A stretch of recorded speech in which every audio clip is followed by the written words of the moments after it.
it is time for this week's new Nintendo Switch games. So these are not a comprehensive list, as I say every week. These are the games that to me have stood out from the pack. But this week, a ton of games have stood out from the pack. So we are going to be looking at a lot of games.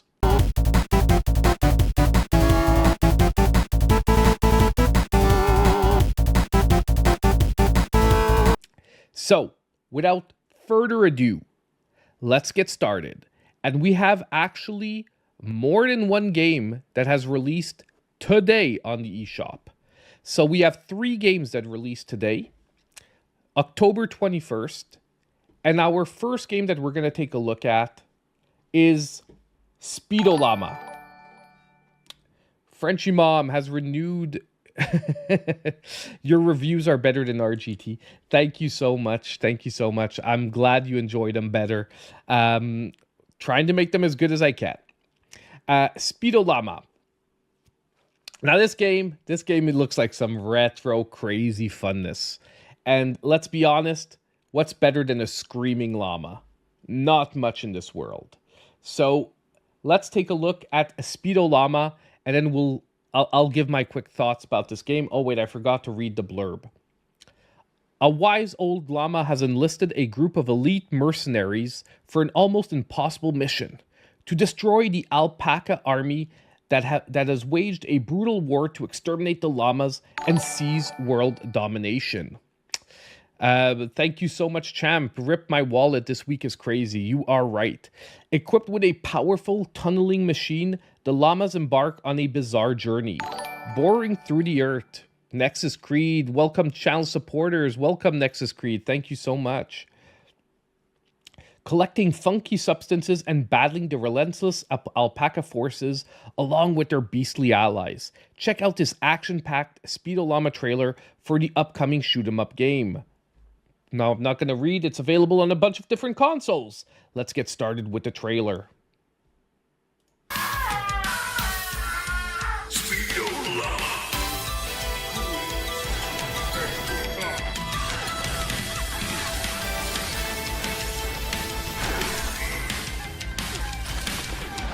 Run fast and shoot faster.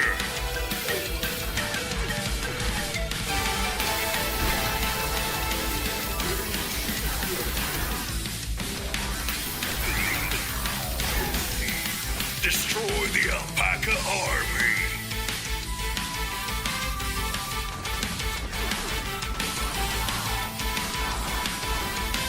Infinite random levels.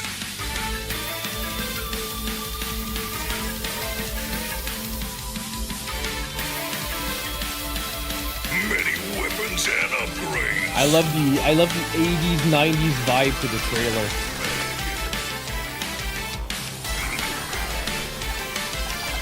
Pixelated furry ultra violence.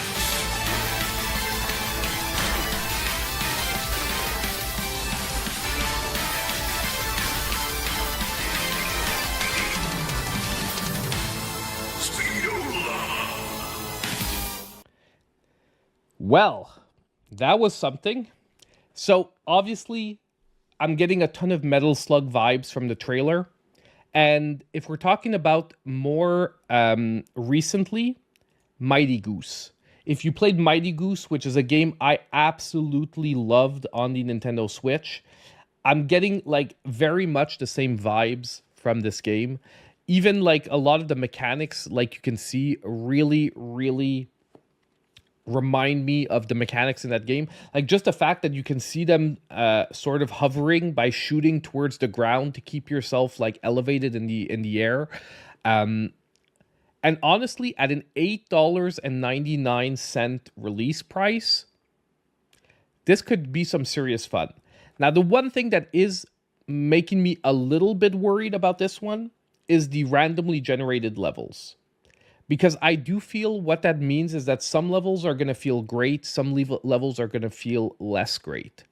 And the whole infinite level thing, I really hope, however, that the game does have some kind of end to it, some kind of like storyline tying all this craziness together, because the whole setting of the llamas fighting against the alpacas is such an over-the-top, crazy, and fun idea that I hope they actually, though, try to make some kind of storyline ending to it, and it's not just like an endless game, like a mobile endless game sort of type thing.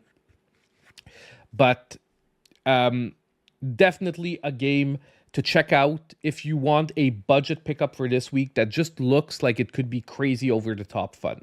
Now, I can't promise it's going to be great because I haven't played it yet, but it looks like it has a lot of potential. So that is our first game for today. Next, we have another little indie surprise that I think could have a ton of potential as well. Also launched today, October 21st, and it is currently selling for $9.99. And I mean, its release price is $9.99. I'm saying currently selling, but it's not on sale or anything. It released for $9.99, and that is Kingsgrave. Now, I do want to read through this. Welcome to a gloomy Metroidvania adventure inspired by classic Zelda games. Gain more power and obtain new combat skills as you explore the fractured land, slay foes, created by plague, solve puzzles, and rebuild villages. Reclaim your realm. Now, I was getting Zelda-ish vibes from the trailer for this one, and let's take a quick look together at what we're happening. Guanaco is better than alpaca, and alpaca is better than llama. Okay, you can argue with the developers of the game, Rodrigo.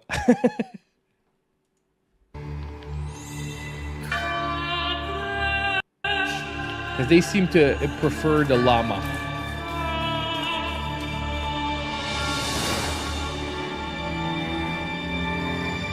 Now, this one, I love the vibe from it.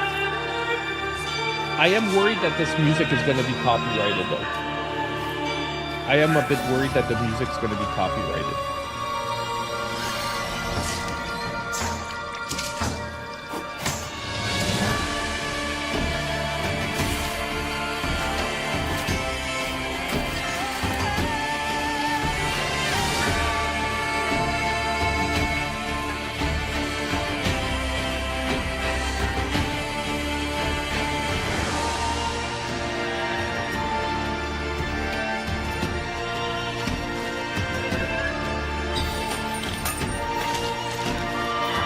I love the fact that they seem to be integrating crafting too into the game. It does look very interesting to integrate crafting into a Zelda-like game, or like rebuilding your town.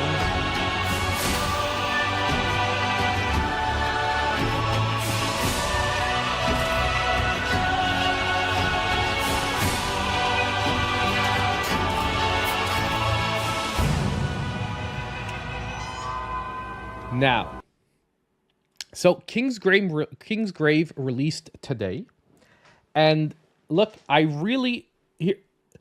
here's what I think really seems promising about the game. Visual art style looks good.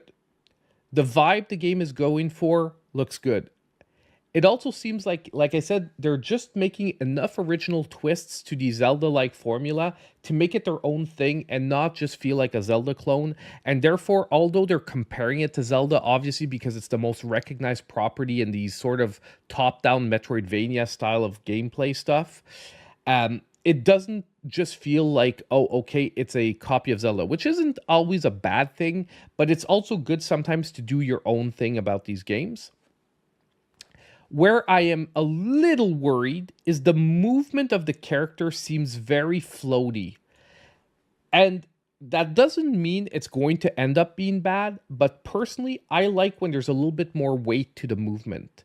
So I like when you move a character and there's like weight to their movement than when they feel like they're moving very floaty, like a sort of Flash game. You know what I mean? Like Flash games, the characters seem like they have no weight to them. That's the one thing that in some of the action sequences, like the character looks like he's moving very floatily. See, like, and obviously I can't assume that's it, But when I look at the movement, like I've played so many games now that I get a feeling what the movement's going to feel like. And that's the one thing that maybe is worrying me a little bit about this. Probably make fun of Rick as usual. Yeah, you guys all love making fun of me. You know what? But one day I'm going to get sick and tired of it. I'm just not going to show up. Joking. Okay, let's... So Kingsgrave releasing today. I think it could have a ton of potential. Might want to wait for a couple of reviews before jumping in, seeing if someone's played it and what they thought. But I do still think it has a very high possibility of being a good game. And now, obviously, I forgot the price on the next game, which always annoys me. Give me a sec, guys, because I like presenting them with prices. There we go. Okay, and October 21st. And this is our last game releasing for today on October 21st. And honestly, I'm not sure. This is one of the ones I'm sort of iffy about. It looks like it has good elements. It looks like it has bad elements. But this being Halloween season, I sort of felt like I had to talk about this one, especially with the fact that we just got the Halloween / Ash vs. Evil Dead. And this did feel sort of in the same vein of game. But we are getting the Rocky Horror Show video game releasing today on Nintendo Switch. And once again, it is only $9.99. So, not a big investment. It does seem like it has potential. It is based on 8-bit, like an 8-bit gameplay style. But let's take a look at the trailer. Was there a blurb to this one? I can't remember. Experience the strange journey of Brad and Janet like never before in this wild and wacky retro platform game adaptation of Richard O'Brien's legendary rock and roll musical. Jump to the left and dodge to the right in classic platforming action, along to 8-bit chiptune renditions of the Rocker Horror's legendary songs. So let's take a look at this and see what it looks like.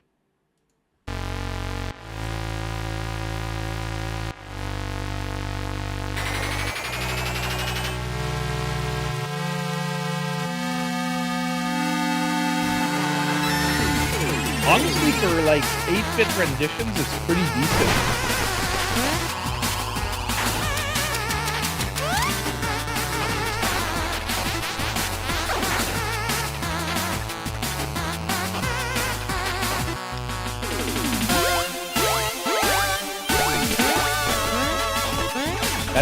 That chiptune music's going hard, man.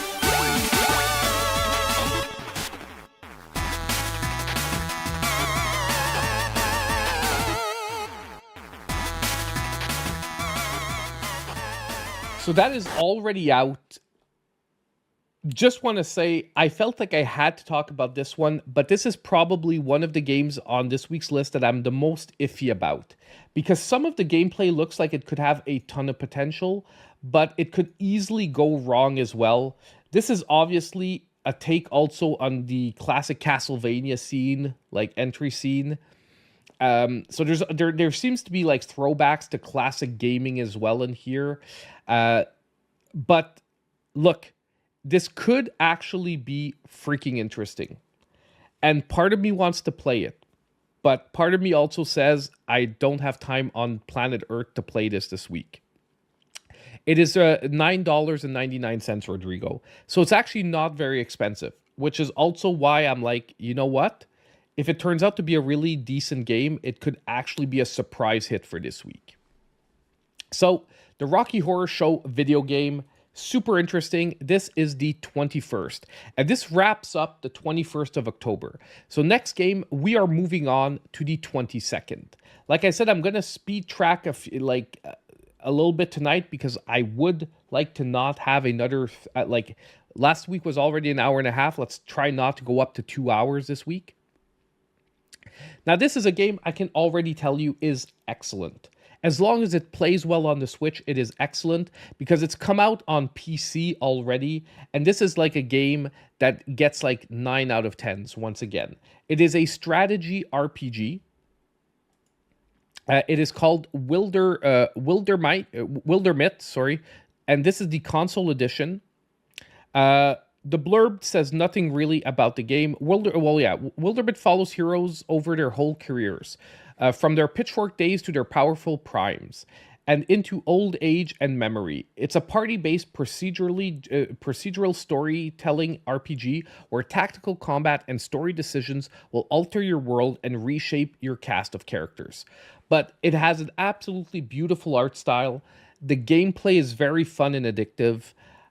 One thing I'm worried here is, will it run properly on the Switch? I do think it will because it has an art style that lends itself to the Switch, but there are still tiny doubts. If it runs well, though, we are going to have one heck of a major game. By the way, it is selling for $24.99, so it is a little bit up there on the indie scale. Journal, my drawings. These pages are old, Mom. Well, careful. This is all from your hero days? Ha, and before. I was just a strong-shouldered farm girl once. I had long black hair. Sure, Mom, but what about when... When the Gorgons came? Yeah, and you saved the town. Well, we fought the Gorgons together. Your The father was visuals are there. very, like, cartoony We were kids. He was storybooks. shy, bookish, cute, of course. But that day, he did magic. So I was a warrior. Folks called him a mystic. We chased those stone-eyed Gorgons past the hills to places where trees walk, where the ruins of other yonderings lie like buried bones, and met a moth-winged man who kept moonlight under his hat. And you met Holden? Oh yeah, some hunter's kid. Your father liked him, and that made 3 of us. We... Then you were called heroes. maybe. But it's strange. The world changes. There's always some new threat. And heroes can't stay the same either. You make choices. You bargain with wild spirits. Fall for one of your friends, then find reasons to argue with the other. Well, it all works out somehow. Except, no, not everyone makes it. Dad said I wouldn't be here without that man's Personally, I sacrifice. love the art style here. You'll be It- safe out there, won't And you? it's a nice You could change always from come just with me, pixel show me how art. things are done. I know you say that, but... Well, Like almost where'd Paper my Mario old sword feeling. get to?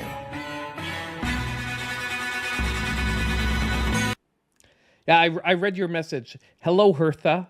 I am live right now, so if you had any doubts, I am definitely live right now. So Rodrigo asked me to say hello to you. Hello, Hertha, and welcome to the channel. Glad you're here tonight.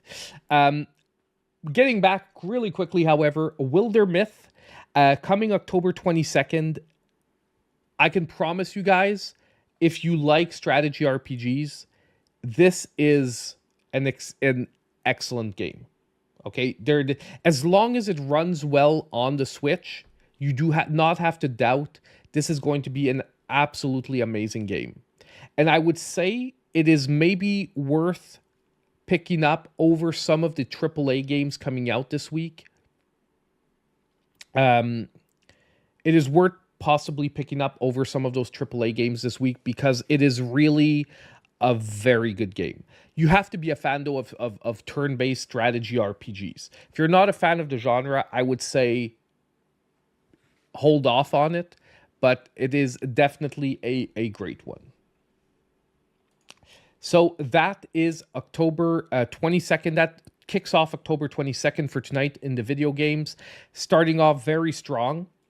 Next, we have another game that I didn't really know much about. This one, I'm more worried about it running on the Switch once again. Okay, it is Potionomics, the Masterwork Edition. This is coming from us from Xseed, which generally makes pretty decent games. A lot of them come to Switch, and it is the mix of like it's a potion crafting, business, deck building, even relationship simulator. Now, I'm not normally the kind of relationship simulator guy. Like, I don't feel like I need to fall in love in my games, like my characters to fall in love and get married and stuff. But this game has enough working for it that I don't mind that part of it, and I'm actually interested in this one. Now, there is a physical for this one that came out with a collector's edition this week as well, because I saw them at GameStop, even though they weren't officially out. I saw them going into the pre-order cabinet behind the thing because they weren't out yet. But let's take a look at the trailer and we'll talk more about this one. Shop that is hopefully with any luck even. Sorry, I forgot. This one is going to be $29.99. So once again, pretty high up there on the indie scale. Been a little bit successful. This is what I get for looking for answers at the bottom of the bargain bin. You've got to start somewhere. Let's just try following the steps. I'll come up with my own. Step 1. Keep the cauldron running and shelves stocked with all sorts of potions. Customizing your storefront can help make your brews irresistible. Step 2. Invest in new exotic ingredients and equipment to make even better potions. Pro tip, strong networking can help you out. Step 3. See, that's the Grow part your that I'm customer like base less and into sell, the whole relationship thing, but sell. I know a lot of people Step are 4. going to love it. Profit. And now I can pay the scary soul-binding witch lawyer so I won't lose the shop and be totally crushed by the large debt left behind by my unscrupulous uncle. Seems like a recipe for success. All in a day's work in Potionomics. Potionomics Masterwork Edition, coming soon to consoles. Now that's worth a pretty penny. So this game actually, like I said, looks interesting. I do like business sims. I really like business sims, and this one has a really interesting presentation to it. I do find that $29.99 is pushing it, but at the same time, Saga does it for like their 2 Point Hospital and stuff, and releases them at full price, and those are great games. So as long as the game has a decent amount of replayability to it, and you can put a lot of hours into it, I think it has something going for it. And like I said, the whole relationship thing seems like a nice add-on that is really going to attract a lot of people from that crowd. To me, it's one of those things that I didn't need to have in the game, but I can see how this maybe it fits in with the cutesy art style. And the good news is that the chibi-esque art style that they're using for in-game is most likely why this will run well on the Switch. Like when I saw the animated sequences at first, I was like, holy crap, this is most likely not going to run well on the Switch. But then when I saw the chibi-esque in-game designs and how the actual like space is pretty small, I'm like, oh no, it's probably going to work pretty well on the Switch. So I do think it's going to run pretty well on the Switch. And if you're into business sims, I think this one's going to have some really fun gameplay to it. So I do think you should check this one out for this week. High potential for this one for anyone into like life/business sims. And honestly, I'm almost glad we haven't had a lot of those lately on the Switch. And it's a good thing because we were overloaded with them for a while. So now having a really good one come out after a few quieter months on that front feels good, because it actually feels like, okay, this is something fresh, something new, and something good. So, this one coming out $29.99, October 22nd. So, in 14 minutes, it could become available. Next, we have a quick little indie game I wanted to look at. Now, this is one of the lesser known properties. It is Hatch Tales, a heroic hookshot adventure that is coming out on October 22nd. Now, this one is $19.99. We're going to look at the trailer. That is my one problem with this game, like off the top, is that for the style of gameplay it's going for, I do find $19.99 is a lot, because we have a lot of games that resemble this and that are selling for less. So I do find asking $19.99 for this is a lot, but it does have I would say a high quality art style to it. So I can maybe see why they're going for that. But let's read the little intro. Embark on an action-packed platforming quest across the mystical lands of Talon Reach. Join Hatch, a flightless hawk, mountaineer, equipped with a powerful hookshot on a perilous journey to confront the evil Nazar and save the kingdom from his icy grip. So let's take a quick look at the trailer, and then I'll give my thoughts on this one.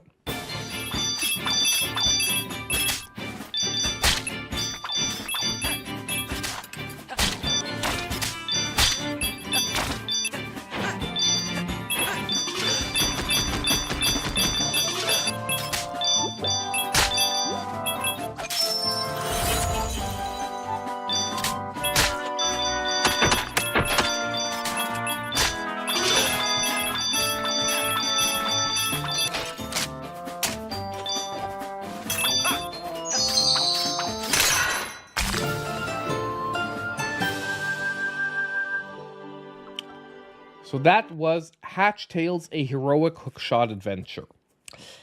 Now, here's my thing. Here's why I'm a little worried about the sales price.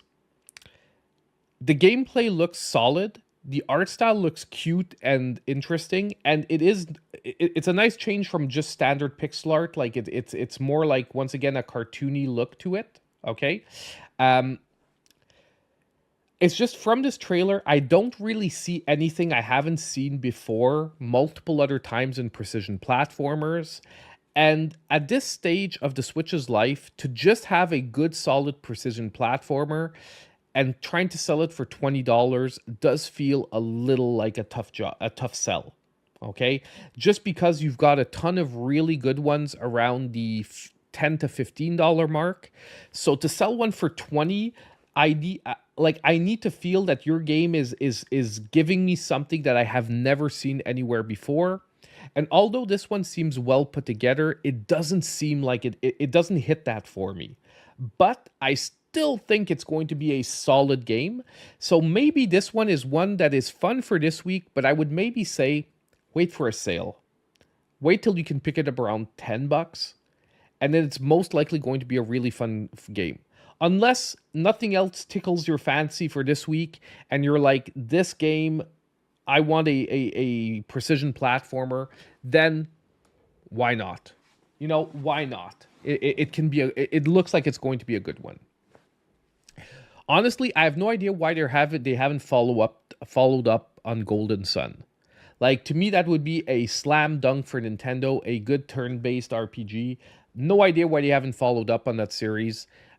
Golden Sun, I'm glad that we can at least now play them on the Nintendo Switch Online platform, but that is like, that's almost criminal that Golden Sun hasn't really gotten a modern day follow-up. To me, that would be like a slam dunk game. Like you and like I said, if you don't know what to do with it, Nintendo, just have a really good indie studio do the follow-up, and it'll print money for you, in my opinion. Okay, but let's continue on because we've got a crap ton of games left. Next, we have a nice horror game for the Halloween season. We have Fear the Spotlight that is releasing on October 22nd and will be selling for $19.99. Now, I've got to say, I've seen a couple of reviews. It's supposed to be one heck of a game. So let's take a look at the trailer. Well, wait, let's see the little blurb. Fear the Spotlight is a third-person survival horror adventure with a PS1-inspired visual style. Now, it's pretty funny because just last week we saw a PS1 horror survival game as well that was very, very good. Well, this week we're getting another one. So I don't know if, like... And honestly, it'd be a nice switch up from going from, like, everything has pixel art to being a new trend, reproducing the polygon visuals of the PS1 era would be another fun, like, little throwback thing. Although I think it's not going to have the same nostalgia factor as the pixel art, I do still think it's an interesting thing that we're getting multiple games in that sort of, like, weird polygon PS1 type scenario where they couldn't smooth out the polygons yet on the PS1. But let's take a look at this and take a look. I wouldn't want them to do a Golden Sun remake a la Final Fantasy VII because it's too big budget for that series in my opinion. But if they just brought it up to like Monster Hunter, Monster Hunter Stories type, I think it could work. Like, you know what I mean, with like or ease type visuals. Which we're going to look at a little bit later. I think that Golden Sun could do really well with a modern entry. Honestly, I don't even think they should do a remake. They just should make a follow-up. They don't need to remake the first two. They work perfectly on Game Boy Advance. Are you okay? The volume's been low. Do you see This anyone? is Nah. This is Bloomhouse. You know, they announced that Bloomhouse is going to be a publishing studio now for really original games. This is a Bloomhouse game. That is also why it caught my eye. Sorry, just wanted to throw that in there because I just saw the Bloomhouse symbol and I'm like, oh yeah, it's true. That's why I really, really was interested about this game. And I even checked out if there were reviews out. It's totally empty. I hope the board looks as creepy as I imagine. Let's go. With hands entwined and hearts aligned, we seek the realm of the undefined. What was that? Don't worry, Viv. If any ghosts actually show up, I'll protect you. Amy! Oh, I've got to get out of here. Where did you go?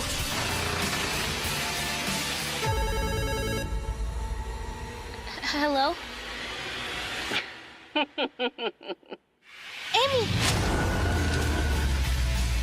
Just go home, Viv. Like, honestly, it manages matter to be what. creepy, even with the low poly visuals. Don't worry, Viv. Everything is going to be spectacular. I'm happy here. So happy. So that is going to be Sphere of the Spotlight. And I think if you're looking for a Halloween horror game for this year, I would maybe go with this one. Like, out of all the Halloween horror games, because like I said, Ash versus the Evil Dead and Halloween, I won't consider them horror games. They're Halloween games, but they aren't horror games because they're 2D pixel art action games. But this really sells the creepiness for me. There's a lot, like, honestly, the scene with the little guy, this shit, I can see this shit being scary in the dark. Like, I can see this, like, putting you on ease, you know what I mean, in the dark. It's gonna be, in my opinion, this is going to be a really solid release. Plus, it's Bloomhouse, which I was super excited to see what they were actually going to put out. And I think this one, they're starting strong. I maybe forgot the price for this one. This one is $19.99. Sorry about that if I forgot the price earlier. $19.99, releasing October 22nd. If you want a scary-ass game for Halloween, I would put my money here. And you know what? $20 is not that bad. A community night, yeah, I've been thinking about doing that for a while. I'm just like, I'm not sure how I'd organize it. Like, it take a lot of organization and stuff to get it going. But you're right that we should have a community night eventually, and I'm gonna try to get that going. It's always the time factor, you know. It's always a time factor, and the fact that often I don't know till the last second that I have some extra time, but. Yes, I would like that. And like for this week, for example, I really would like to find time to play Sonic X Shadow Generations on top of Ash. Because Friday, like I said, I'm decided I want to play Ash versus Evil Dead and Halloween. But I really would like time to play Sonic X Shadow. Just because I think on the channel we've played like every Sonic game so far that's come out, and I don't want to ruin that. So I do think I'm going to try and find some extra time this weekend. Yes, we do have a Discord channel. that we could get it organized on. But the thing is, like, I'm not like it's hard for me to get things organized on that end, in the sense that making sure ahead of time which night we could do it. But let's get back to the games.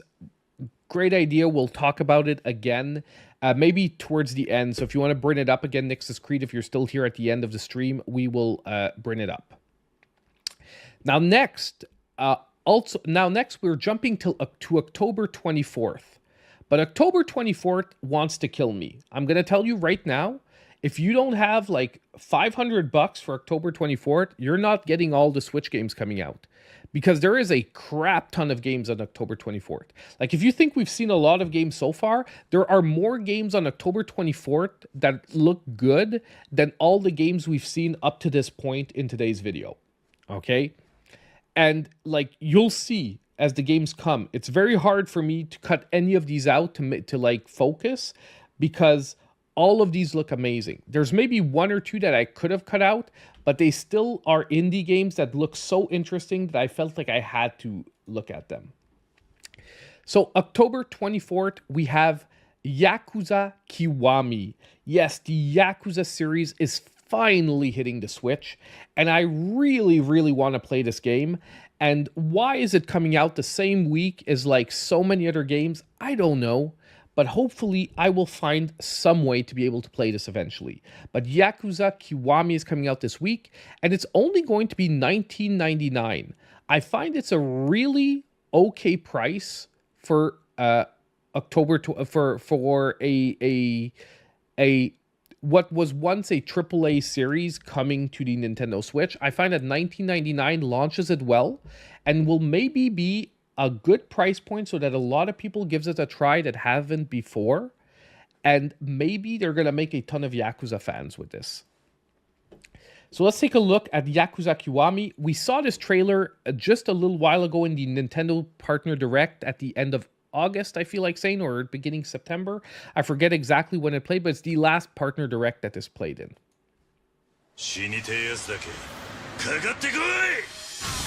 Immerse yourself in the story that started the epic saga in Yakuza Kiwami.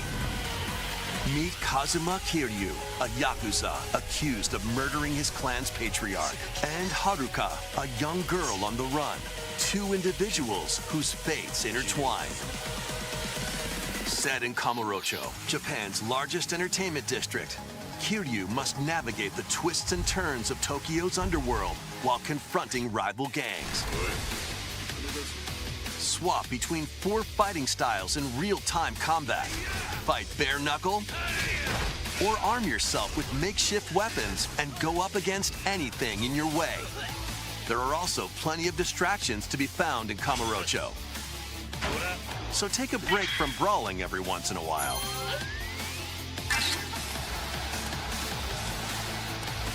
Shiro. Discover how the epic series began when Yakuza Kiwami launches on Nintendo Switch October 24th. So that is Yakuza Kiwami. Shenmue Dead Rising sort of are games that came out, I would say, from the same general era. Look, I could be wrong from a few years, but I do think they are a series that influenced each other a lot, because you do see a lot of the same themes. But I'm pretty sure this is still going to stand up today as a really fun game. And I, for one, cannot wait for the Yakuza series to hit the Nintendo Switch. And I hope this is only the beginning, with, on the Nintendo Switch 2, it continuing with even more of the later entries in the series that go even deeper into the storyline and stuff. But if you've never played a Yakuza game, I think that for $20, you're going to get more than your money's worth here. So if you are not sure what to pick up for this week and you want sort of a no-fail fun game, in my opinion, as long as this runs well on the Switch, and personally I don't think they'd be releasing if it didn't run well, Yakuza Kiwami to me is going to be one of those like safe purchases for this week, because as long as you like the sort of semi-open world brawler style, you're going to love this game. Oh, you bought it before and you didn't click with it, Rodrigo? That could be. Like, if... Look, I'm going to admit something that a lot of people are going to probably be like, what the F? A lot. I never clicked with the later GTA games. I personally never clicked after Vice City. I've never clicked with a GTA game. And it's some of the most played games in the world that people love. And I've played them. I've just never finished them because I've never clicked with them. So it happens that you don't click with a series that everyone loves. And look, I can't tell you why. I just haven't clicked with it. Come here, Topaz. Topaz is downstairs and she wants to come. Yeah, come. Sorry, Topaz is my cat for anyone who's new here. And she wants to come see her daddy. So we're going to let her up. Okay. I can definitely relate. I still think it's going to be a safe purchase for someone who saw the style and says like, oh, that's my jam. But it's never a guarantee. Because like I said, GTA for me, I thought that like San Andreas and stuff was going to be like slam dunk, and meh. It didn't hit me. It didn't get me into it. But it is what it is. So Yakuza, October 24th. Now, we are definitely still only scratching the surface of October 24th, because here we have one of my... Now, I had to put this one here because I was like so weirded out by this game that I'm like, I need you guys to be weirded out with me, okay? And I don't know what to think about this game, but I have this weird feeling it's going to be something crazy. Like crazy as in so weird that it actually turns out to be good. So this next one is going to be Slay the Princess, the Pristine Cut. Also coming out on October 24th, which I'm going to be repeating a lot. This one sells for $17.99. However, currently it's on sale for $16.19. So let's take a look at Slay the Princess, the Pristine Cut. Is there a little blurb? Yes. You're on a path in the woods, and at the end of the path is a cabin.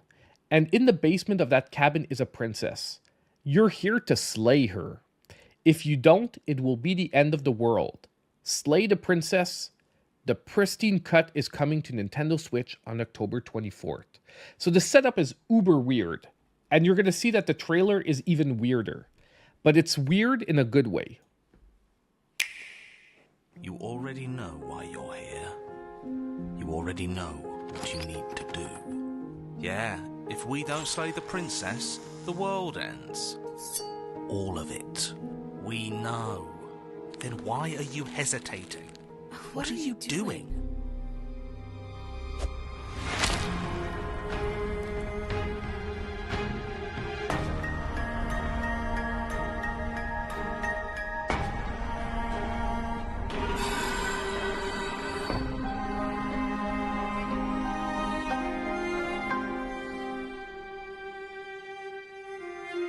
You don't have to be afraid. We can both get out of here. Together. No, you can't do this. You're going to damn everyone if you set her free. I refuse to let her get the last word in.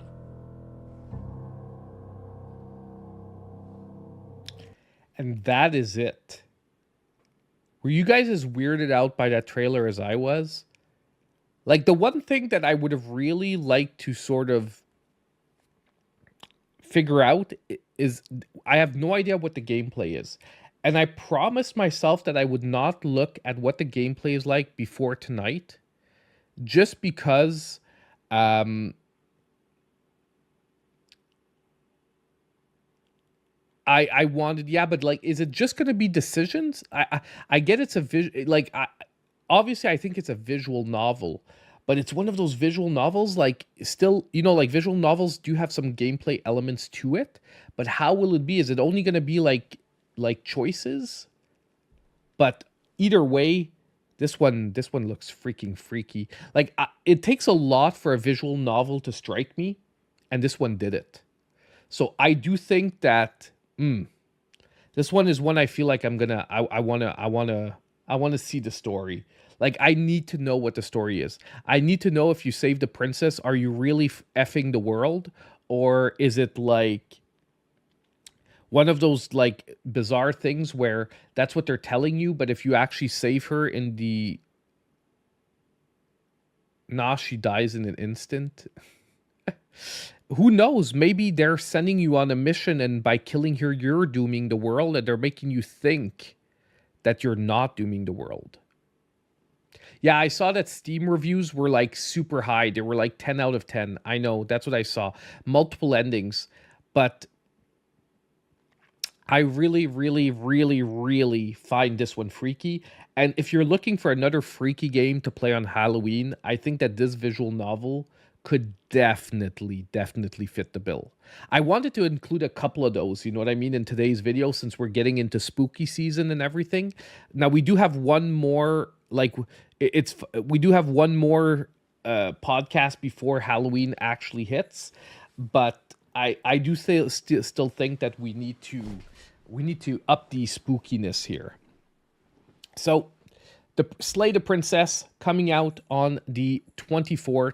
This one's selling for $17.99, currently on sale for $16.19. If you're looking for an awesome visual novel style game, I do think that one's gonna be something good. Next, Romancing Saga 2, Revenge of the Seven, which is basically a ground-up remake of Romancing Saga 2. It is an epic RPG. It is a classic RPG. It is a great RPG. However, I do want to warn, it is a very Eastern-based storyline RPG. I always warn this about the Romancing Saga, and we're going to also see later Romance of the Three Kingdoms. They are great games, but the storyline can sometimes be a little hard to grip for Eastern audiences, just because there's a very heavy Western influence to like the interaction between the characters and the way plot lines are set out and whatnot. And I know you're like, well, nowadays, well, what does it change? Yes, but this is like, there are some serious differences. So not every Western person that has played Romancing Saga has gotten into the game, because some people had a trouble. Like I've suggested this to the past to people, and people just haven't been able to connect with the storyline because it's very Eastern influenced. But let's watch the trailer for Romancing Saga 2, Revenge of the Seven, and you'll see this is a ground-up remake. Let us tell you the tale of the Beren Empire and the generations of emperors that led it into prosperity. Discover the story of Romancing Saga 2, Revenge of the Seven.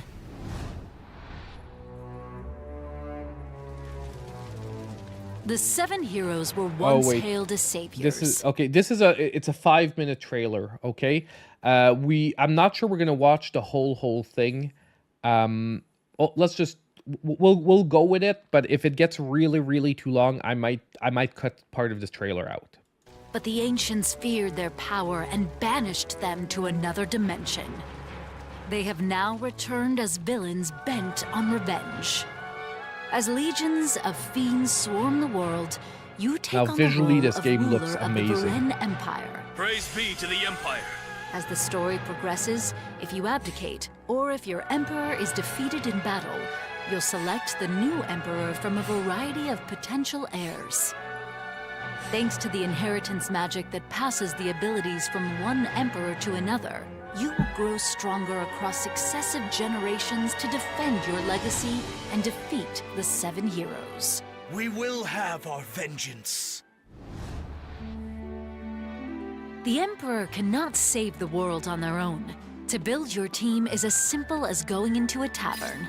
While you're at it, don't forget to help yourself to a tasty beverage on the house. Recruit powerful allies from existing Imperial forces, freelance specialists, or alliances you've made. Select from over 30 different classes featuring a wide variety of professions and races, each with their own favorite weapon, unique abilities, and effective tactics. Before throwing yourselves into the next battle, prepare your retinue's weapon techs and spells. Like, this is one of those extremely detailed, choose from a wide range trailers. of formations which provide unique benefits to your team. You almost like get More the tutorial formations will in become trailer available form. as the story progresses. freely this is a explore the huge game, by vast the way, as Varan well. Empire and Like discover we're its talking various about like locations and hours cultures. here, serious Don't be hours. shy and speak with the inhabitants to unlock new locations along your journey. You'll meet dangerous foes, but also potential allies. Different outcomes Oh my will God! rise depending Thank on you, your Frenchy approaches Mom, with the and choices. $5 super chat. Thanks for the never-ending backlog. What is your Keeping you guys particular busy, quarrel man. with the Keeping you heroes? guys busy. That they threaten the peace or the size of your empire? Your honesty is refreshing. I shall ensure that my people will assist you. I'm massaging Topaz. Developing like the going Empire in insane. its capital Avalon over the successive generations is see her essential to tail, create the like, most powerful battle wagging. retinue as possible. After finishing a key quest line, a new Oh my gosh, region she's will losing so join much your hair. empire and contribute to its economy, which means more income to develop Avalon. Build key facilities such as the Okay, smithy I think you guys got the gist of it. Okay, like we don't need to finish this one. I don't know if you guys are okay with me, but we've got the gist of this one. If you guys want to watch the full thing, you can always do so. But they're going to go really into the details of all the different mechanics. Basically, extremely complex RPG, extremely deep RPG. Obviously, if you're not already an RPG fan, I would maybe not recommend starting with the Romancing Saga. Not that they're not great. It's just that it's a heavy RPG format for someone who's not already at least have a grasp on the basic functionings of an RPG. But if you are, and what you see here looks interesting, trust me, the base game was amazing. I haven't played the remake, but unless they really effed it up, like they had a great game to build on. So I'm assuming they pretty much did a good job here. The one thing is, this one is going to be $49.99. Sorry, not $24.99. $49.99. So it is getting pretty close to a full price game. But there is a demo on the eShop. So if you are not sure about this one, you can actually play the demo first. And yes, it is a 100+ hour RPG easily, especially if you get into the side questing. Okay, so this one has a free demo. You can try it out on the eShop first. And then it is $49.99, releasing on October 24th. Next, we're going to jump straight into Card-en-Ciel. Now, Card-en-Ciel is a play on words of the French word for rainbow, which is arc-en-ciel. Okay, so basically, it is a very colorful card-based game. Do we get a little blurb? Yes. Card-en-Ciel stars Neon, a gaming detective, as he collects and battles over 300 cards on a deck-building RPG adventure. Players will adventure through 10 different dungeons, earning character cards to strengthen their decks and unlock new techniques to use in ever-expanding roguelite card battles. Special muse cards add another layer to the card battles, activating powerful abilities with their songs during battle, with 50 vocal tracks included in-game. Together with the muse's songs abilities, players will use hidden card glitches and even enemy attacks against them to perform satisfying full power combos with their unique decks. Whew, that was a mouthful. But we're going to take a look at the trailer. It looks like an extremely colorful card-based roguelike battler. It actually, however, looks like it has high potential. By the way, it's brought to us by Inti Creates, which is the basically they make like the oh my god, too many games. They make the oh my god, the Mega Man like series, which I have a blank now on the name because I'm trying to say it. Mother blah blah blah blah. They did the wow, all blanks on the words. Give me any one of the games that the Inti Create makes. Someone in the chat, do it now. Do it right now.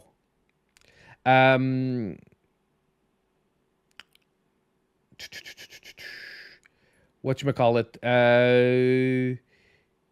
Number 9, Azure Gunvolt. Thank you. Whew. My God, you know, sometimes when you have that crazy memory blank. So basically, this is the company that gave us Bloodstained Curse of the Moon 1 and 2. Well, they published Bloodstained Curse of the Moon. They gave us Blaster Master, Azure Striker.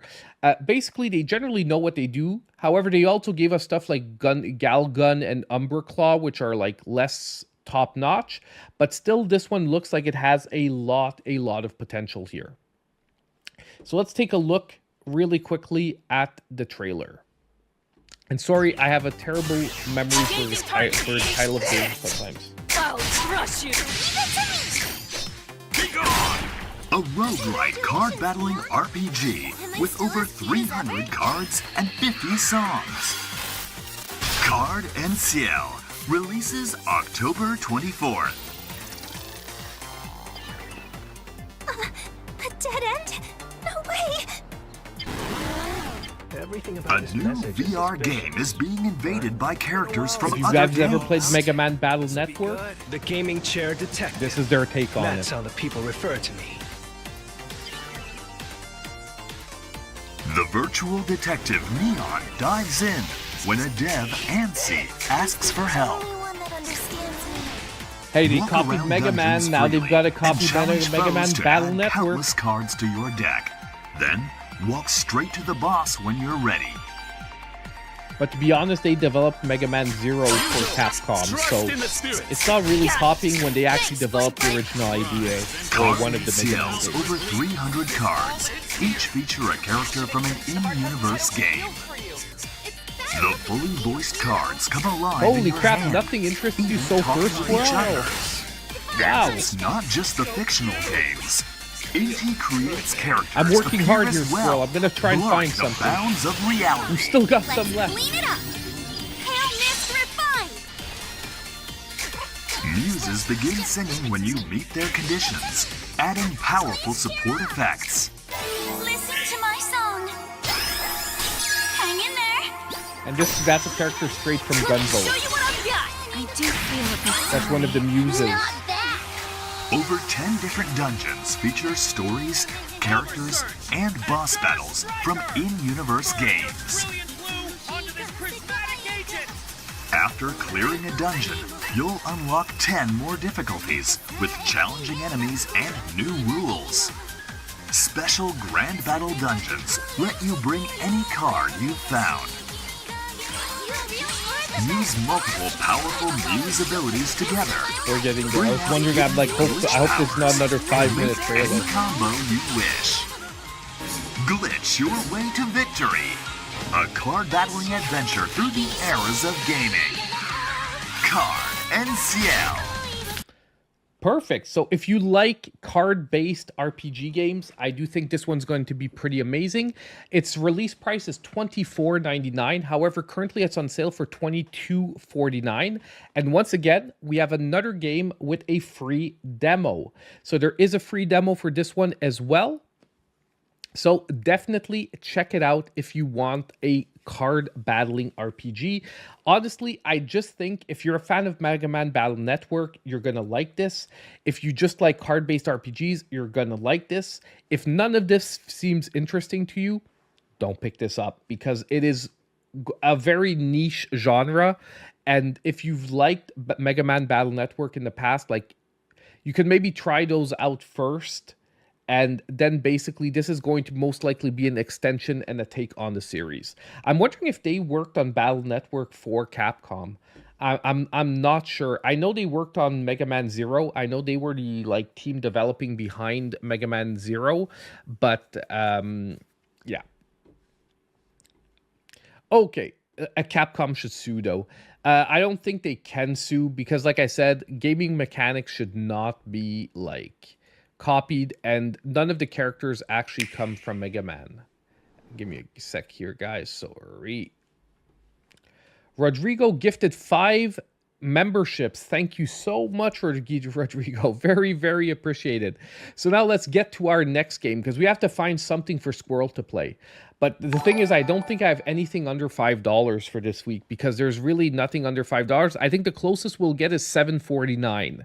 So I've got something coming up at $7.49, Squirrel. Thank you so much. Very appreciated.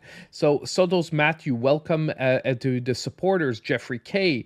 There's No Hope for You, Stella Rhyme, and for Retrosake Gaming. Welcome to the supporters, guys.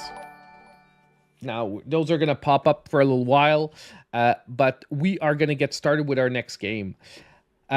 Next, we have Shin, Chan, Shiro, and the Coal Town. Now, this has an extremely interesting visual style. I think we saw it during the indie showcase as well.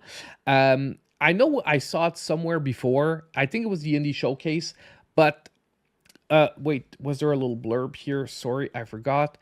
This game is going to be selling for $39.99. However, once again, releasing on October 24th. My God, October 24th, but releasing for $39.99.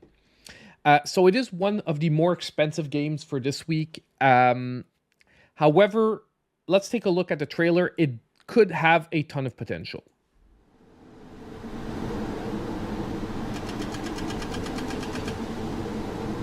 The visual style is very original here.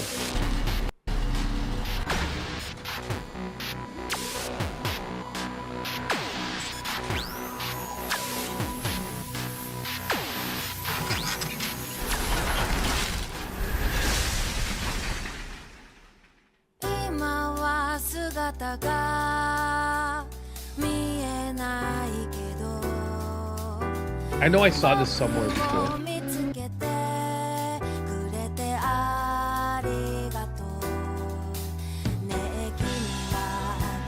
And I'm almost wondering if it's an anime that I've seen somewhere.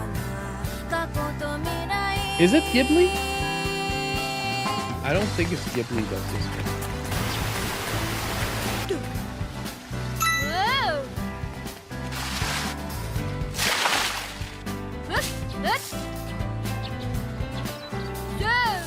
No, it's not Ghibli doing this one. Okay, that's it. I think that's why I've seen it before. Shin-chan is big in Japan. Okay. Yeah, I've most likely seen it on Crunchyroll or something like that before.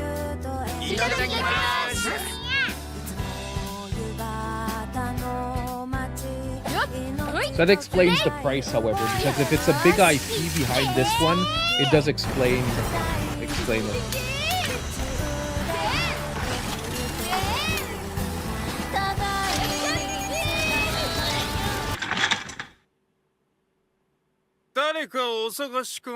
Did it work? Are you talking about the gifted subs? Yes, it did, Rodrigo.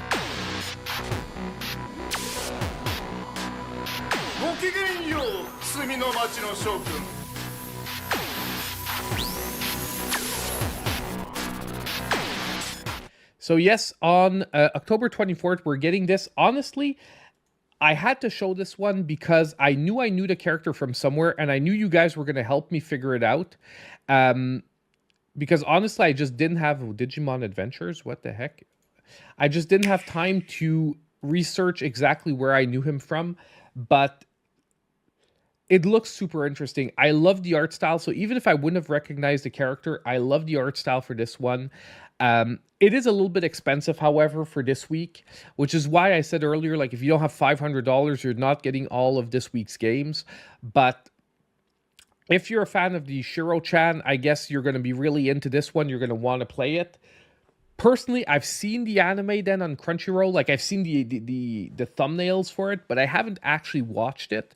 So it's hard for me to talk about this one, but I definitely think it's one that I needed to at least mention for this week, put on the radar. I'm not going to say much more about it because I really don't know enough about the base series to give any more thoughts about it.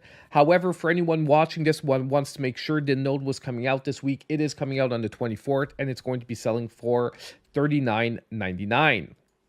It's rare that I don't like to give my thoughts on a game, but especially when I don't know a series behind it, I really prefer to like just let people who know about the series give me their take on what the whole game is. Like if it looks like it's trustworthy to the series and whatnot. Okay. Next, we are still on October 24th, and we are still going to be on October 24th for a few games. We have Botworld Odyssey that is coming out on October 21st, and this one is going to be selling for $25. However, currently it is $22.50, and once again, a free demo. I'm telling you guys, we have like 5 games or 6 games with demos this week. So you can actually try them out and see if they're your cup of tea before jumping into them. And it is super important because the next game after this one, I actually tried the demo to see if it was good or not. And I was immensely surprised. But I'm going to keep that surprise till we're actually talking about that game. Let's take a look at Botworld Odyssey. Oh, wait, I forgot about the blurb, didn't I? Give me a sec here. What is the blurb here? Do we have one? Oh, it's a lot. Okay, we're not going to read all of this, but venture out into a huge and diverse world to discover new bots, collect rare scraps to build them, and deploy them in tactical real-time battles on your quest to become the world's greatest bot master. So basically, it's a Pokemon robot game.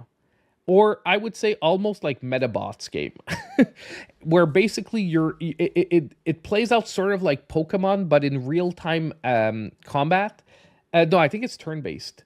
We'll see in the trailer. I can't remember if this one was turn-based or real-time, but basically it reminded me of a Pokemon game using robots.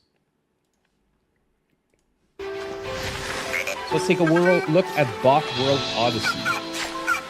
Art style is awesome too for the cutscenes, but the in-game is a totally different affair. It's not like this.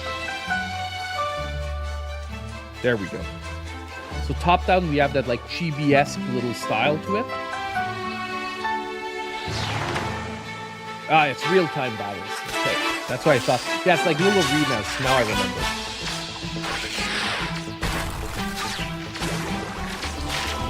So it's like a real-time combat Pokemon game, but you're controlling robots.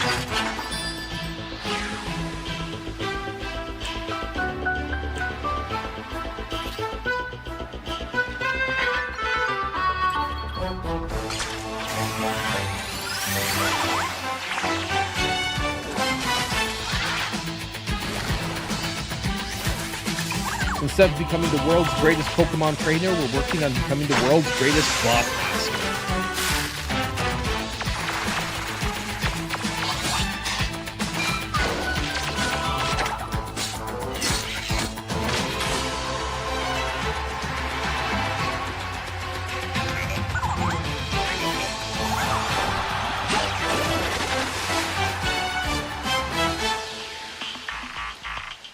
So this one, super interested in this one as well. Now, I know I've said it a lot today, which is, like I said, why I think that developers are trying to actually kill me this week. But god dang it, how am I going to find time to play this one too? Because this one has me super interested. Look, I'm already a fan of Pokemon-style games, although I do agree that Pokemon is becoming a little bit tame. Like, they need to do something to refresh it in the next one and get me, like, really back and excited for actual Pokemon. But this one looks really fun. I like the sort of real-time battle type. The one thing I'm wondering is, are you controlling the robot or are they automated? That's what I'm not getting from the gameplay trailer itself. Is like, are you setting out the robots and then they control each other and you don't have, or like, are you screaming out directions or can you give certain directions, or do you have direct control over the robots? These are all questions going through my mind that I would like to be able to answer, but I can't. But it definitely looks like an awesome game for this week. And you know what I think is really cool so far for this week? There's a little bit of something for every style of gameplay. Think of how many different styles of gameplay we've seen. We've seen visual novels, we've seen RPGs, we've seen action games, we've seen 2D platformers. Like, it's insane. We've seen the horror survival. Like, it's insane this week how well diverse the gameplay styles are, and I'm loving it. That's one thing I'm loving about this week, although there's too many games at once. But yeah, so Botworld Odyssey, ton of potential yet again. I mean, what can I say more? It looks great. I just hope it plays great on the Switch once again, and I do think it's going to have a really good public if the game is diverse enough and really has a lot to play out. Okay, next one. And this is the game that I played the demo for. This is the game I played the demo for because I wanted to know if I was making an avoid list for this week. Why? Because we have another Microids game. And Microids, I don't like shitting on companies undeservingly, but they are really hit or miss with their performance on the Switch. So I'm always worried because some of their games are really great, but run crappy on the Switch. Other games are really great and runs okay on the Switch. And this is one of the games that looks great, and actually, if the demo is representative of the majority of the gameplay, runs pretty freaking good on the Switch. It is basically a Smurfs game that is... It's Mario Odyssey meets the Smurfs. Now, is it going to be as diverse as Mario Odyssey? Most likely not.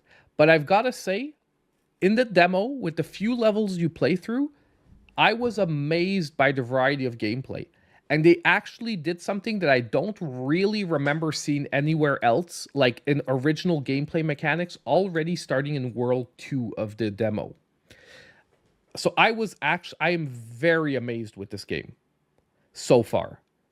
Now, I do not want to promise that the whole package is going to end the same, but if they can keep up the originality that I get from level 2 and beyond, guys, it's not going to be a Mario Odyssey, but it's up there. Like, it's going to be up there in 3D platformers. Now, let's take a look. And I couldn't believe it. I'll be honest with you. I couldn't believe that this kind of game was coming from Microids. Not that they don't make some good games. I can't remember them making a game that looked this good. Like Marsupilami was extremely good, yet a little bit too short and was performance issues on the Switch. But this one seems to be delivering good performance. And on top of it, extreme original mechanics. Hey!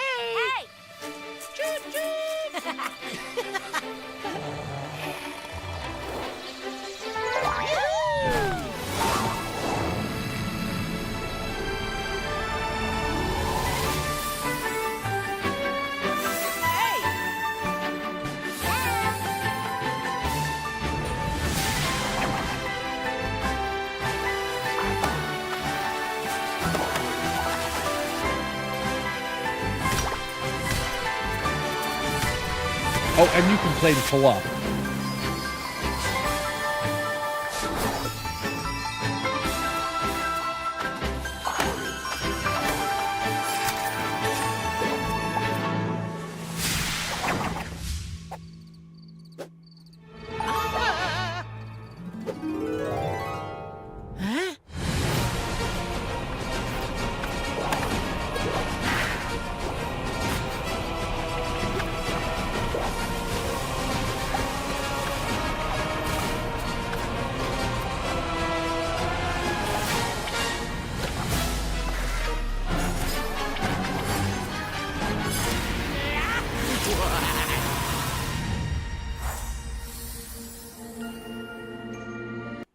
So when I saw this trailer, I was like, holy crap, this looks freaking good. And I wasn't expecting the gameplay to match up with it. Yes, Mario 3D World vibes, but it has like almost a Mario Odyssey vibe to it when you play it too, because it plays out more as a collectathon on different, like, you go to different worlds and you have to collect items that unlock other words. Like, it feels a little bit more like collecting the moons in Mario Odyssey than Mario 3D World. But you're right, the gameplay isometric viewpoint does play out more like 3D Mario, like a Mario 3D World. So it feels like a mix between the good two. And look, honestly, I grew up loving the Smurfs, so I'm glad that the Smurfs are finally seeming to get a really good game. Free demo available on the eShop. Definitely try out the demo, guys. No joke, no reason not to. And the demo is actually a ton of fun. Like, just the demo itself is a ton of fun. Now, the one thing, the game is releasing for $39.99 on October 24th, once again. So it is a little bit up there in price at $39.99, but it all depends on how long the game is. It could actually really, really be worth it. Like, no joke, if the game has enough worlds and it keeps up the quality that you get from the demo. Now, don't be fooled by the first world, because the first world is like a tutorial world. It is very simple and very, very straightforward. But when you get into the second world, you'll see some really out of the box mechanics start popping up, and it's really, really worth it.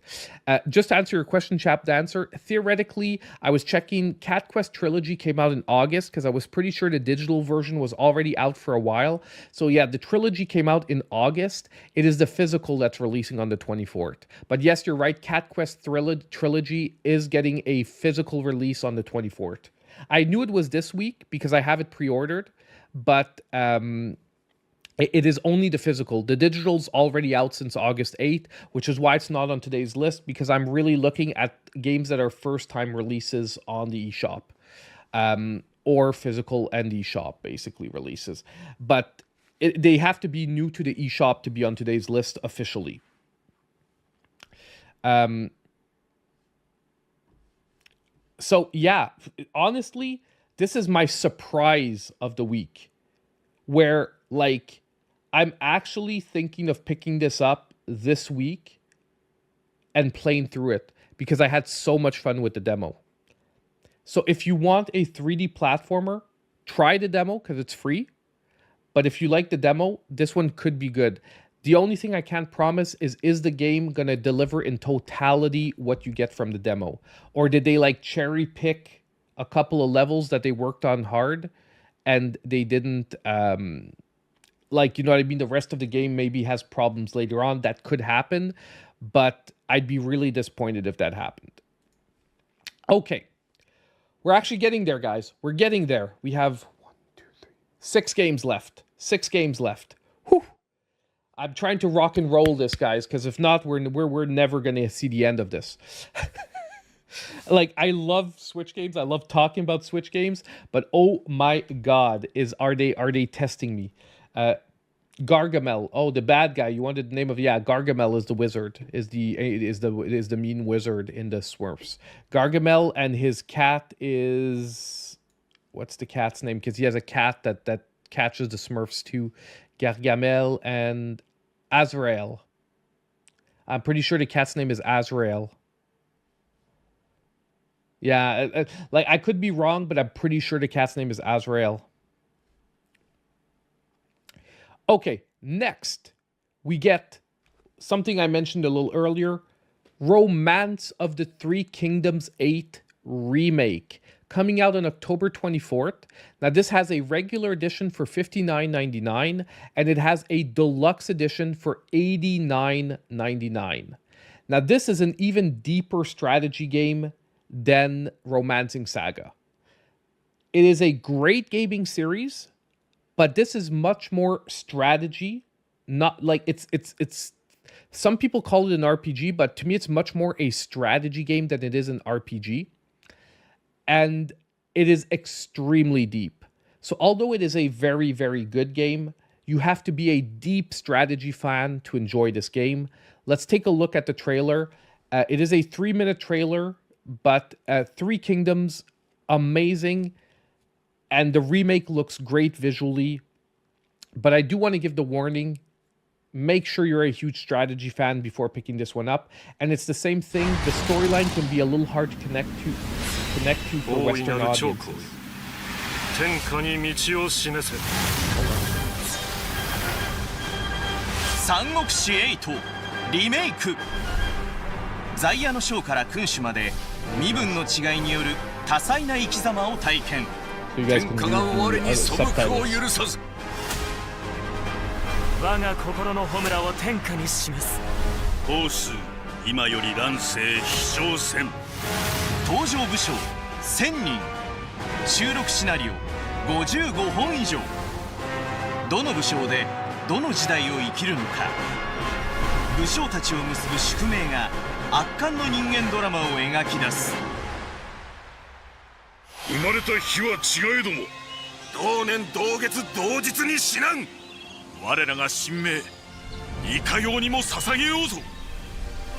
プレイヤーの行動が呼び起こす宿命。巡り合うあまたの武将たち。そこから生まれる人の絆。 Sorry about that, guys. その関係が深まるほどに A little cold 戦闘や and my 任 nose 務 is で getting stuck. プラス効果が発生。人と人とのつながりが生み出す新たなドラマ。 Like it is deep, deep さらに strategy. Okay, 歴史 deep, イベン deep トを左右 strategy. する演技伝がドラマを彩る。 Yeah, but I would say this is way different than Final Fantasy Tactics. Okay. Just to be clear, this is way different than Final Fantasy Tactics and Fire Emblem because this is like macro strategy. You know what I mean? It's like Final Fantasy Tactics and Fire Emblem is like turn-based strategy RPG. This is like macro strategy. Yeah, it's Civilization, exactly. It's more like a Civilization game than it is an RPG game. The only thing is Civilization doesn't have as many characters generally. This is very character-based, however, around the character you choose, and you can replay the game multiple times from different character perspectives that changes the whole scenarios. But once again, it's like the problem sometimes is Western audiences will have trouble connecting with motivations in the storyline, and we're talking about ancient Eastern like political scenarios, which sometimes won't match up with, let's say, the way like the motivations of the characters and the strategy won't match up necessarily with what you're expecting.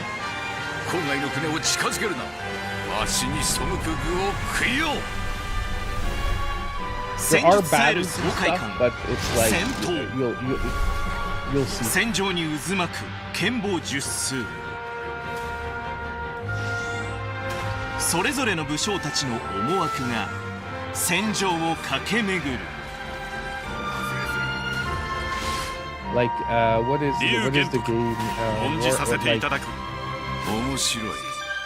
what is the other series that sort of has combat a little bit? I feel like this. It's 金馬長の名に走るところなし。我が配下にできぬは口惜し。しからばごめん。宝仙様。返り討ちにしてくれる。さあ行くぞ、黄金。行こう、白夫。 It's like a good but bad comparison, but sometimes the battles almost feel like Total War. Like if you've ever played Total War, like, but they're generally turn-based rather than like sort of real-time like Total War.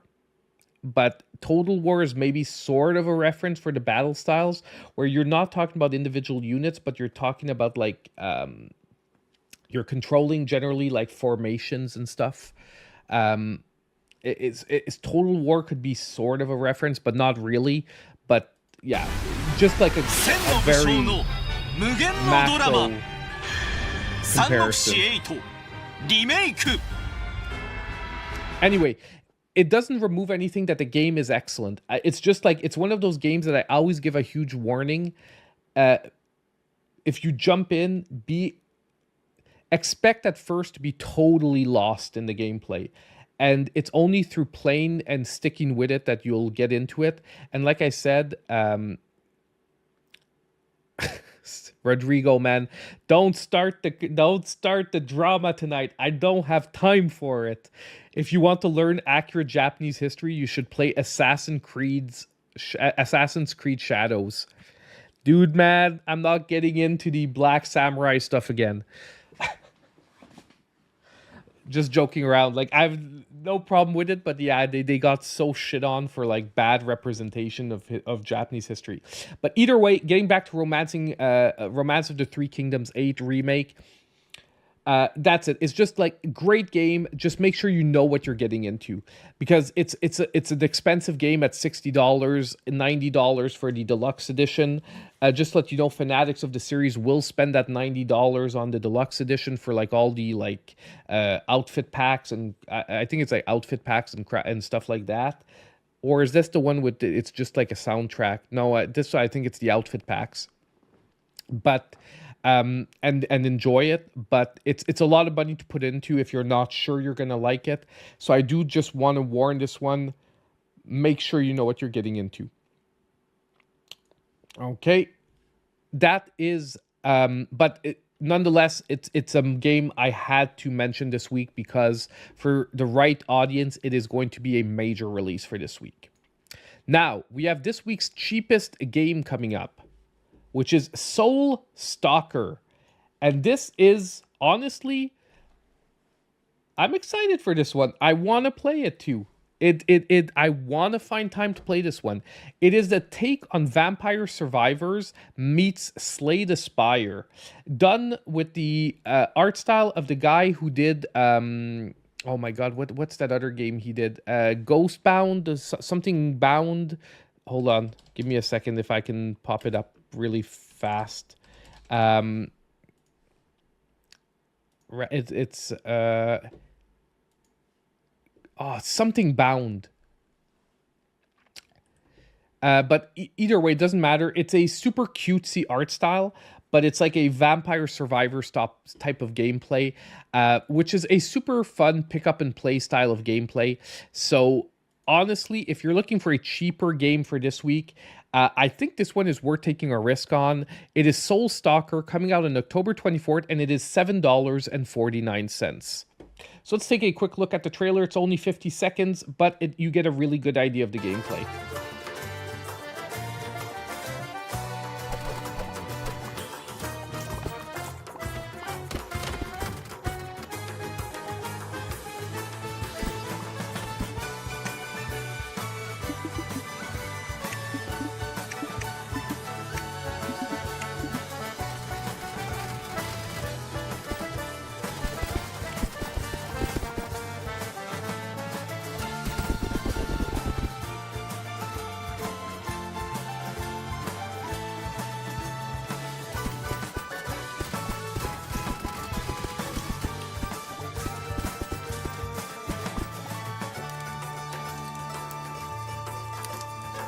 So yeah, there we have it. And like I said, I think it's a fun concept. It's like Vampire Survivors meets Slay the Spire, so there seems to be like some progression overall with an overall map. It just looks like good, clean fun. You know what I mean? Like good, just simple fun. Pick up and play game. You drop like 45 minutes into it every couple of, like once or twice a week. And you get some nice progression out of it. And it's sort of that game that's always going to be there in your recently played log where you drop a little bit of time into. And $7.49, to me, it's worth a risk. Obviously, you could wait for a review. I don't know when I'll have one out, or I might just try it and then put it in eShop deals. This feels like the kind of game I might just put out into eShop deals eventually because I get a chance to try it and I know if it's worth it, and then it gets on sale a bit and boom, it hits eShop deals. But that is very, very interesting for this week. Okay, let's move on. So I think this one, it's like straightforward. Either you liked what you saw or you didn't. Another little indie game that I have a lot of interest in. The World of KungFu, Dragon and Eagle. Also releasing on October 24th. However, this one for $17.99. It's an RPG style of gameplay. I am very interested in this one. An adventure strategy RPG developed by Chili Room. Players will explore the chaotic lands of ancient China and engage in challenging turn-based battles to change the world of Kung Fu forever. The World of Kung Fu, Dragon and Eagle is launching October 24th. So let's take a look at the trailer because I think this one is going to be interesting. I think I said the price. It is $17.99, releasing on October 24th.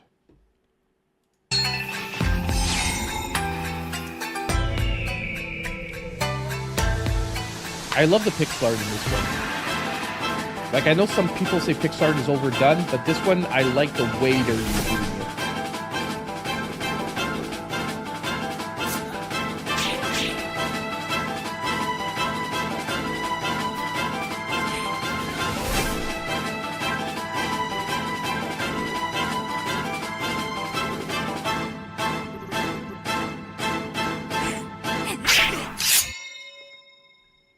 So we don't get a lot out of the trailer, and I hate that they put like that commercial for their next video, like halfway through the trailer. I know it's 20 seconds before the end, and since it's 40 seconds long, it was there for like half the trailer. But I really like the look of this game, and from what I can tell is that basically there's going to be like multiple storylines to play through, and I believe like there's not only one ending to this one. I vote that Rick has to drink at least a beer during community night so that us humans have a chance. Honestly, the one game you're probably going to easily beat me at is Mario Kart, because I know I'm good at Mario Kart, but I'm not amazing. I'm not amazing. Like, I don't know all the shortcuts and crap. So if you guys know the shortcuts and stuff during the tracks, you're going to beat my ass down. I'm like really good at the courses if we run them standard, but if you guys start using shortcuts, you're going to beat my ass down. Easy. But yeah, so the World of Kung Fu Dragon Eagle, honestly, it's one of those games that could easily get lost for this week, but has a very decent potential. And I'm hoping that I or someone will have time to try it out to check if the game is good, because there is a lot of promising parts to this trailer. Like, I love the strategy RPG mechanics. It gives me an almost Disgaea feeling. I know the visuals are not at all the same, but I'm getting a Disgaea feeling from how over the top some of the abilities looked like. Like, a lot of the abilities, like this one, like started hitting like everywhere. I'm getting like a Disgaea feeling from the abilities, which honestly is good. And yeah, and I love the Kung Fu setting. Kung Fu is I've done Kung Fu for like in my life for real. Like I did Shaolin White Crane and loved it. I wish I could still do it if my school was not like a 1 hour drive from where I live now. But it pretty great premise. Love it. Okay. Next, we have Voidwrought, which is an 2D action game coming out on October 24th, selling for $19.99. This one also has a free demo. So once again, another game with a demo. No reason not to try it before possibly picking it up. Haven't had time to try it yet, but I do remember seeing this somewhere.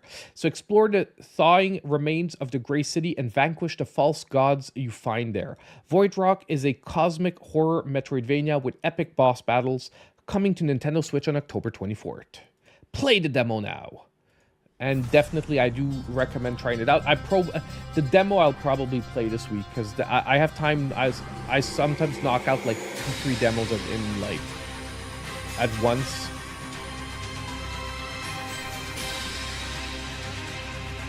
And if you're not getting whatchamacallit,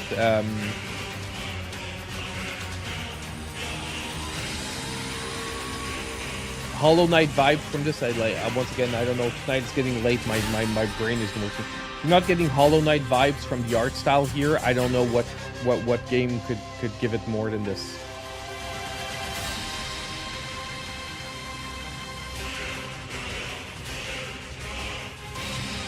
Like, it's Hollow Knight vibes, but it's still very much its own thing.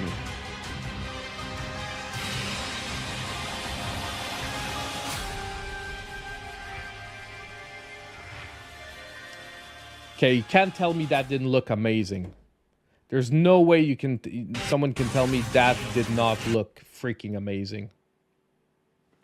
Yeah, that's a Rick game right there. That's a controller. That's a controller breaking game right there. It looks polished and tight. I hope it runs well on the Switch. I think it's going to, because this art style, like I said, lends itself often well to the Switch performance-wise. But yeah, Voidwrought coming on October 24th. If you're a fan of action gameplay, I do think it's going to be a tough game, though.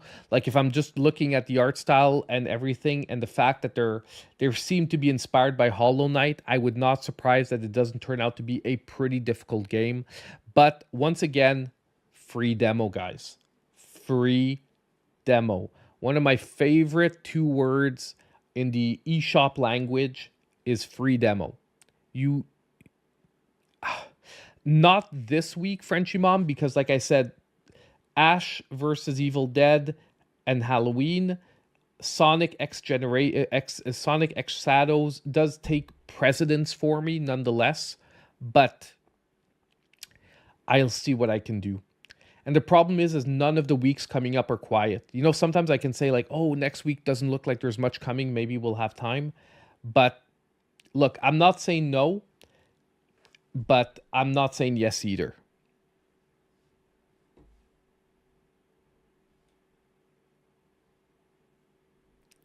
Yeah, but it's still a free demo. There are paid demos. Yes, they're called early access. Those are paid demos.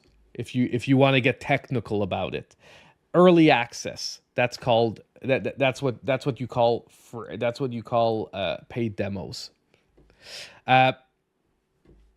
Okay, let's move on. One of the biggest releases of the week is coming next. Releasing on October 25th. Guys, we're done the 24th. The 24th is over. I made it. We're still alive. We are on the 25th now. Sonic X Shadow Generations coming out October 25th.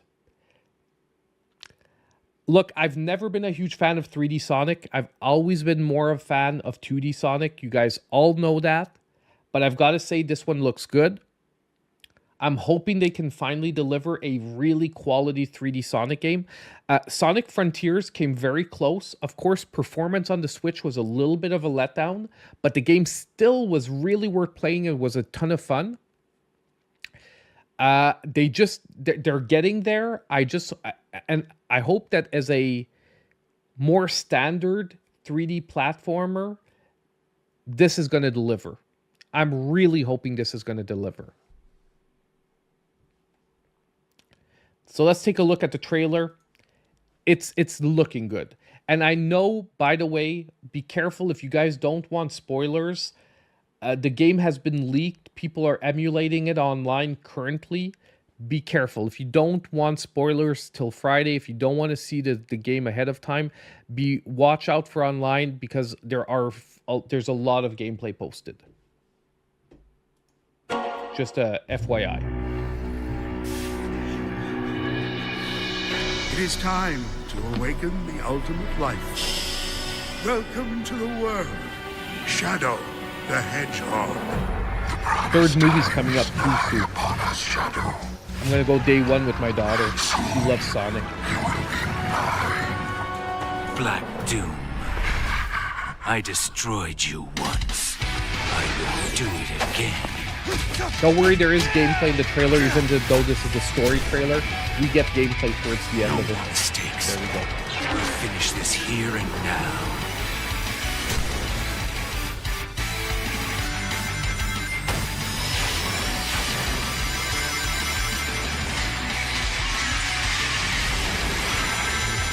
The promised time will arrive once more.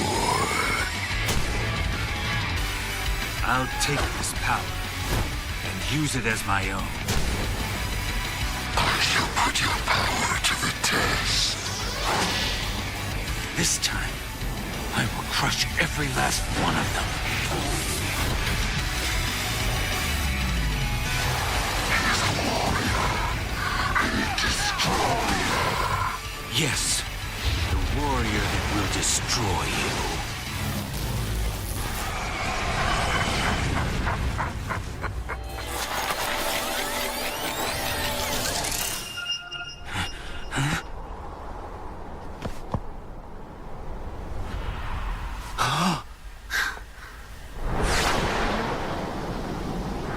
Maria?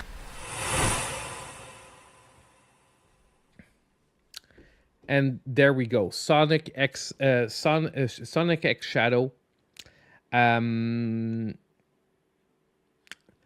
Honestly, yeah, I'm gonna go see day one, the third Sonic movie. Can't wait for it. I really like the first two.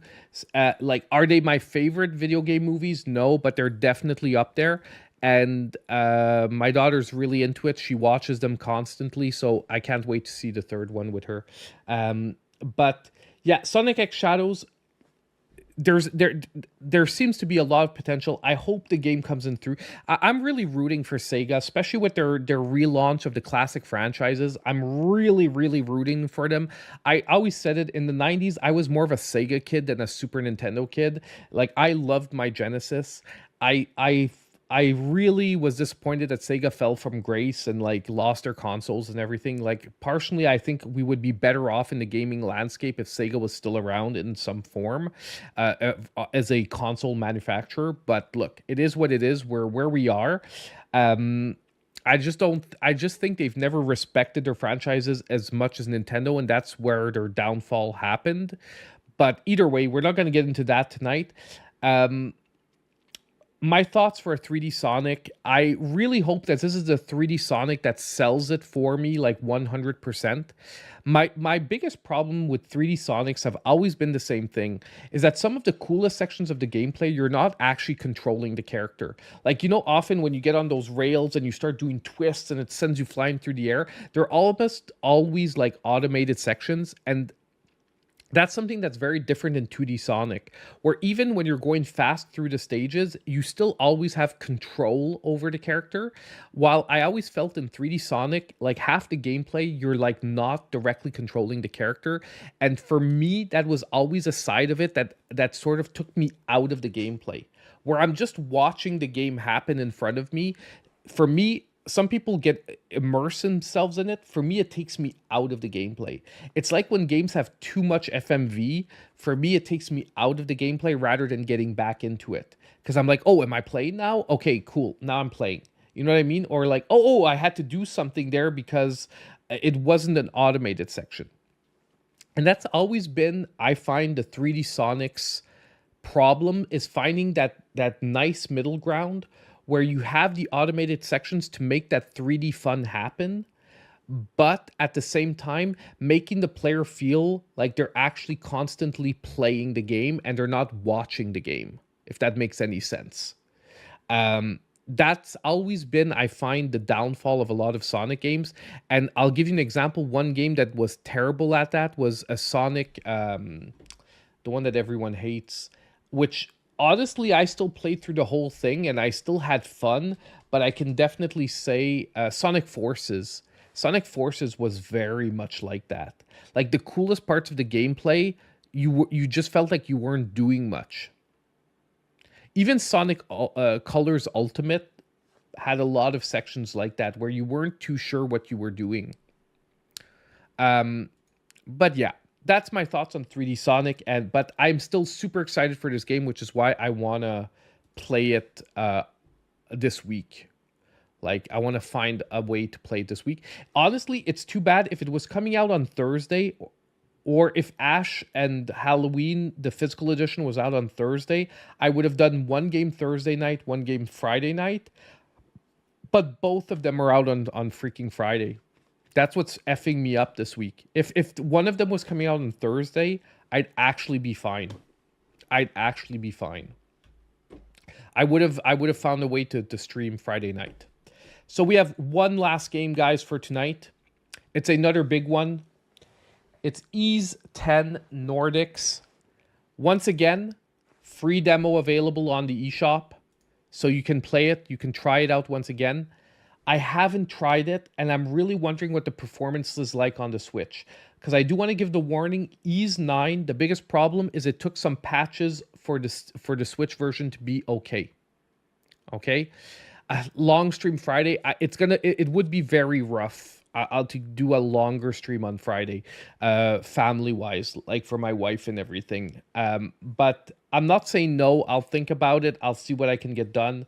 But, like, I've been so waiting for Ash versus Evil Dead and Halloween that there's no way I'm not playing that on Friday. So that is taking ultimate priority. But I'll already have Sonic because I'm picking up both at once. Okay, so getting back, Ys 10 Nordics. Now, this game has a huge release disparity between the release packages. There's 3 versions of the game. Now, I didn't look at all of them, but the cheapest version is $59.99, which is a standard release, and it goes all the way up to $129.99 for the like ultimate deluxe whatever edition that has like a ton of cosmetic upgrades in it. Like they're selling cosmetics packs for like $17.99 a piece. It's insane. I didn't know they were selling that much stuff for X Nordics, but so the ultimate version is $129.99. What I was saying is Ys 9, this is Ys 10. Ys 9, when it came out, did have performance issues on the Switch and did take a few patches. So I'm wondering how the demo plays. And I'm wondering if they sort of sorted it out, because if they're using the same engine and maybe the same like level of detail, maybe they've sorted it out so the 10 will run like straight out top notch. But it is something to be aware of, that this game could have performance issues on the Switch, at least at launch, and they could maybe be fixed later on, or it could maybe run well from the start. I'm going to put myself back where I'm supposed to be. But just keep it in mind for this one, okay? That I can't guarantee you good performance from the start, because the 9th was did have some issues at the start.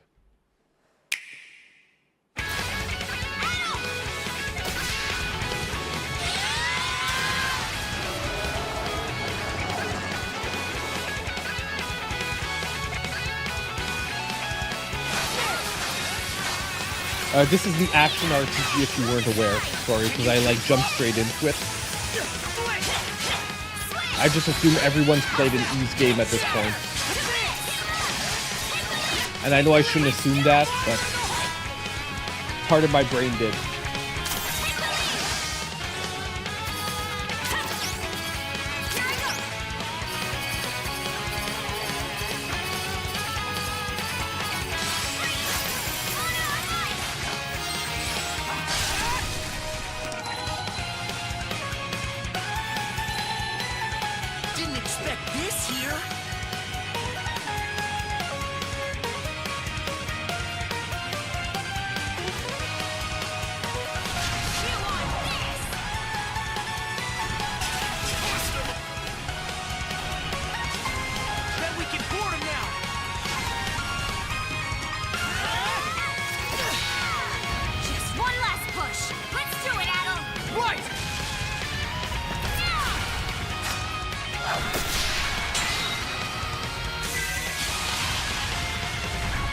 Coming October 25th, 2024 to Nintendo Switch. So the Ys series is a very long-running action RPG series. It is one of the best long-running action RPG series. Look, I'm not going to hide behind anything and say it is a very, very, very good action RPG series. And am I saying it's the best? No, but it is one of the best. Like, it's easily like a top 10 if we're talking about series. I'm not talking about top 10 individual games. I'm talking the Ys as a series, long-going series. It is definitely among the top 10. So am I confident that the 10th entry is going to be good? Most likely. Performance on the Switch? Question mark. Also, if you're new to the series and you're really not sure, $60 can feel like a lot to drop on a game. Well, the good news is that you have a lot of other entries on the Switch, starting with Ys Origins, which is like a remake of the first game that when it's on sale can hit as low as $6. And you also have Ys 8 and Ys 9, which often go on sale around $20. So the one thing I would say is that if you are totally unsure about the Ys series and you're like, I don't want to drop $60, wait a week or two. Or like, I would say worst come a month, because we're going to get into Black Friday season. And it's guaranteed that you can most likely pick up Ys 8 or Ys 9 for around $20 or Ys Origins for $6. And it's an excellent way to try out the series and say, I like this. maybe it's worth picking up the 10th entry.